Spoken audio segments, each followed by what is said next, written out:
Know the top stories of the day. Understand the issues that matter. This is Manila Bulletin News on Web. Your quick rundown of top news in the country and around the world.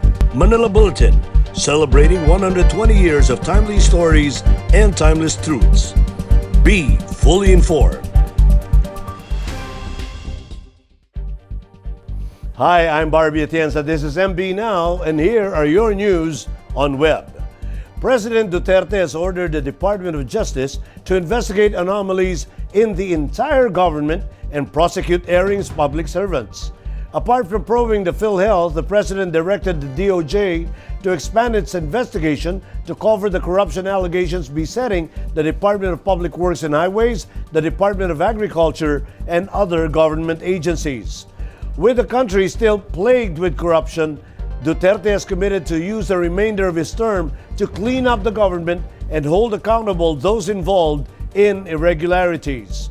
Duterte has authorized the DOJ to create as many panels as it deems necessary, as well as invite or direct other state agencies to assist in the corruption probe. Duterte also said he will order the suspension of officials implicated in corruption. He noted that the resignation of an official would not save him or her from criminal or administrative liability. Duterte made it clear that the power and authority of the DOJ under existing laws and previous directives to investigate the commission of crimes and prosecute violators shall not in any way be diminished by his latest directive. The DOJ is hereby directed to investigate allegations of corruption in the entire government. Lahat na. Kuridas ito. In pursuit of this directive, the DOJ shall have the authority to decide which allegation to investigate, taking into consideration the gravity thereof and their impact on the delivery of government service. It may create as many panels as it deems necessary to adequate and may invite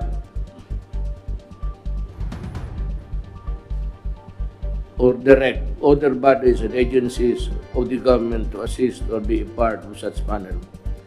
The DOJ shall prosecute and file the appropriate charges against all those involved in the anomalies investigated, whether against government or private person, as may be warranted by the evidence gathered subject to applicable laws and rules. The power and authority of the DOJ under existing laws and previous directives to investigate the commission of crimes and prosecute violators shall not in any way be diminished by this directive.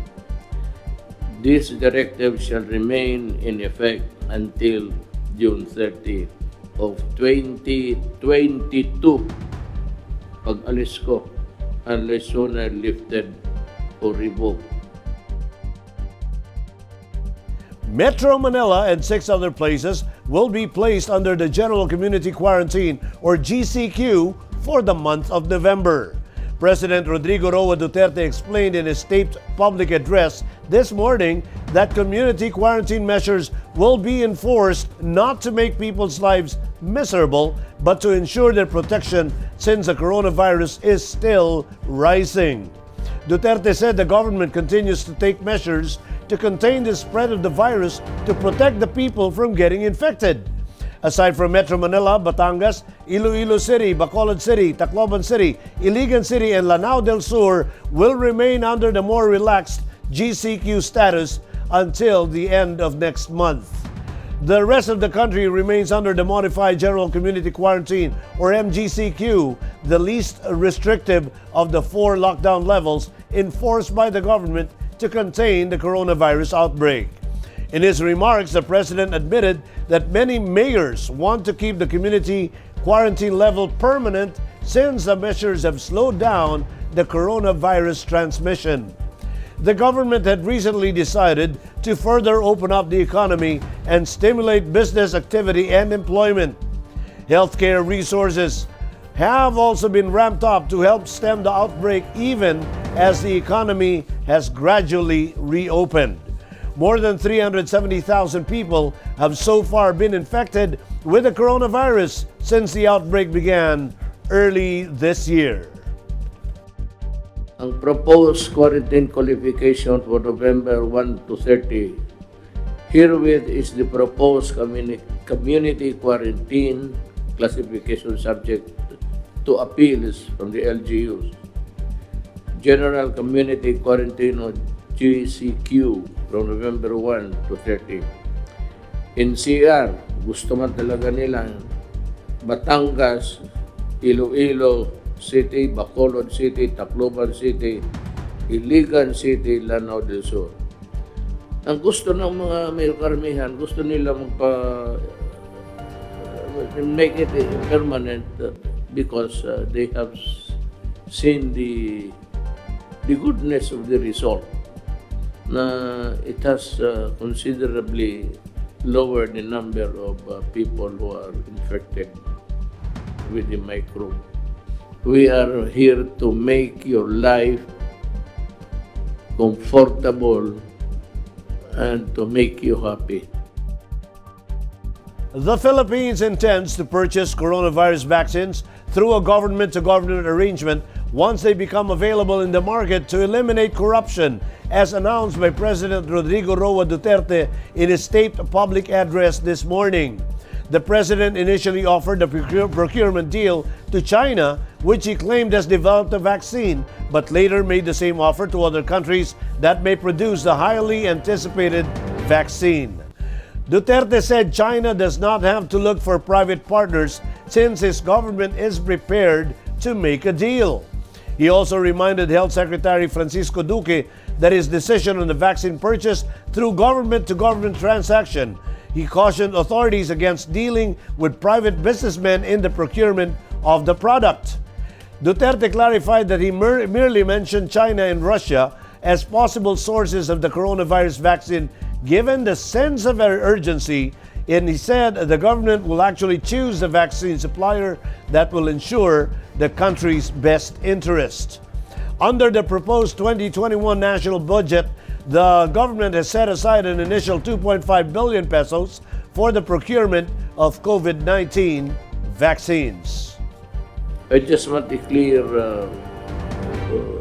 picture of how we should go about with our, but my sense, Secretary, is that it should be a government-to-government transaction because it will be good. And tell your men, if they are into these negotiations, that place first a government-to-government transaction. I hate yung ayoko yung private persons magbili tayo sa private Chinese businessmen. Diyan magkakulok-kulukuhan eh. While the country is still recovering from the destruction left by Typhoon Quinta, the low-pressure area east of the Philippines has now an increasing chance of becoming a tropical depression and may affect the country in the coming days. The Philippine Atmospheric, Geophysical, and Astronomical Services Administration, or PAGASA, estimated the location of the LPA at 1,855 kilometers east of southern Luzon. The LPA may enter the Philippine area of responsibility by Wednesday or Thursday and could develop into a tropical depression within 48 hours. PAGASA will be giving it a local name, Rolly, once it becomes a tropical depression within the PAR. The public is advised to continue to monitor developments regarding this potential cyclone. In Metro News, all families in Manila to receive Christmas food packs from LGU. Pasay Mayor urges business establishments to report unauthorized inspections. And Valenzuela City grants 30,000 pesos cash aid to more than 700 scholars. More from this report.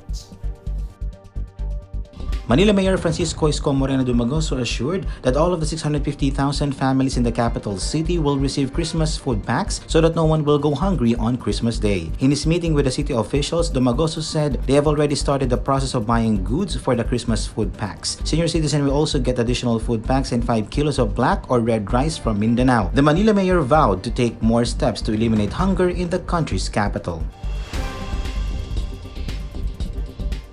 Pasay City Mayor Amy Calixto Robiano urged business establishments to report any individuals who will conduct unauthorized inspections after receiving numerous complaints about some people purportedly representing the city government and have been going around demanding for documents and insisting to conduct inspections. According to Robiano, she issued Executive Order last January 6 creating the inspection, specifically conduct, assess, inspect establishments in Pasay City. Robiano advised businessmen to immediately call office of the city administrator to verify such inspection teams and seek the assistance of the police. Some 717 students in Valenzuela City have received financial aid from the local government after topping the examination for the Dr. Pio Valenzuela Scholarship Program. Mayor Rex Gatsalian led the awarding of cash assistance to the grantees in a ceremony held at the People's Park. The local government said that the granting of the scholarship aims to encourage the youth to keep their heads high and still hope for the future amid the ongoing pandemic. According to the local government, grantees receive a total of 30,000 each, which they can use to cover their expenses at the university or college of their choice for the entire academic year. Here are the top news in other parts of the country. Oriental Mindoro poised to declare a state of calamity due to Quinta's onslaught. And 167.2 million pesos drug haul in 3 days of police operations in Central Visayas. Details in this report. Oriental Mindoro will most likely declare a state of calamity due to the onslaught of Typhoon Quinta, according to the province's governor on Monday. Governor Humerlito Bons Dolor said he already wrote a request to the provincial board to declare the entire province under a state of calamity. As of Monday evening, a total of 12,000 hectares of agricultural land have been affected by the typhoon in 11 municipalities in Calapan City. A total of 2,113 families in Oriental Mindoro have been affected by the typhoon. Typhoon Quinta made its 5th landfall in Pola, Oriental Mindoro before leaving the Philippine landmass on Monday. Illegal drugs worth 167.2 million pesos were seized in 3 days of simultaneous police operations in Central Visayas. According to the Police Regional Office of Central Visayas, the region-wide police operations were held from October 21 to October 23, and these yielded 25,584 grams of shabu. 793 drug personalities, including high-value individuals at regional levels, were arrested in the series of operations. In world news, Trump barnstorms crucial Pennsylvania while Biden keeps low profile. Japan Prime Minister Yoshihide Suga sets 2050 deadline for carbon neutrality.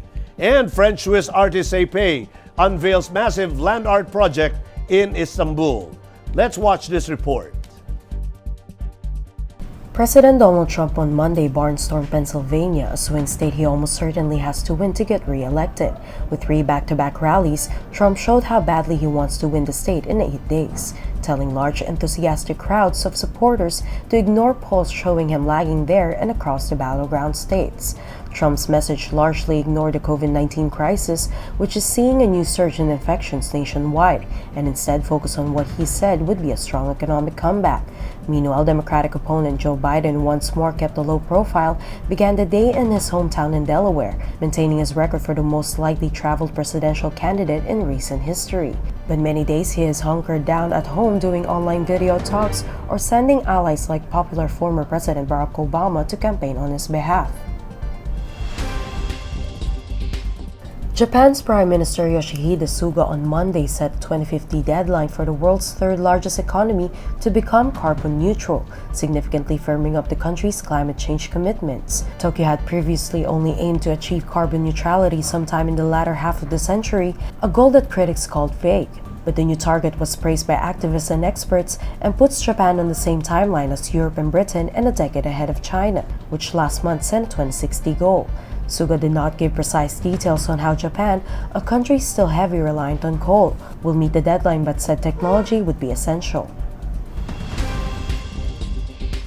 French-Swiss artist Sape, whose real name is Guillaume Legros, unveils 3 massive land art productions in Istanbul, as a part of his Beyond Walls project in which he paints giant intertwined hands to symbolize the largest human chain around the world. Sape believes that Istanbul is at the crossroads of the world and cultures, and really represents the bridge between Europe and Asia and even other parts of the world. In entertainment, actress-singer Arci Munoz couldn't help but feel proud that she's now Sergeant Ramona Cecilia Datuin Munoz, having completed her training as Air Force reservist. She happily shared her latest milestone on Instagram. In her caption, she said that she's very proud of herself for finishing such a great feat. She added that training with the military was really tough, especially with the pandemic looming. The 31-year-old star also said that she's humbled with her experience, allowing her renewed self-respect. She ended her post by promising that she will forever cherish and hold on to the core values that the institution instilled in her. In sports, it wasn't an easy 16-month journey, but Phoenix star Calvin Abueva had to endure the longing for the love of the game to come out with a performance to remember. Abueva, who played in the opening quarter, took his time to adjust and familiarize himself with the landscape of the bubble. But shortly after entering the court, Abueva committed an offensive foul, but the usually hot-headed beast gracefully handled the situation by pointing to his teammates and admitting his honest mistake. The 6'2" Abueva was named Best Player of the game after posting 21 points, 13 rebounds, 7 assists in 32 minutes of play, remained humble, saying that he will do his best and double the effort in doing his part for the team. And those are the news on Web today, October 27, 2020. It's 58 days before Christmas. For more news and details, get your copy of Manila Bulletin newspaper tomorrow or log on to www.mb.com.ph, or you may also subscribe to our newsletter through the link on this video's caption to have the day's latest news delivered to your inbox.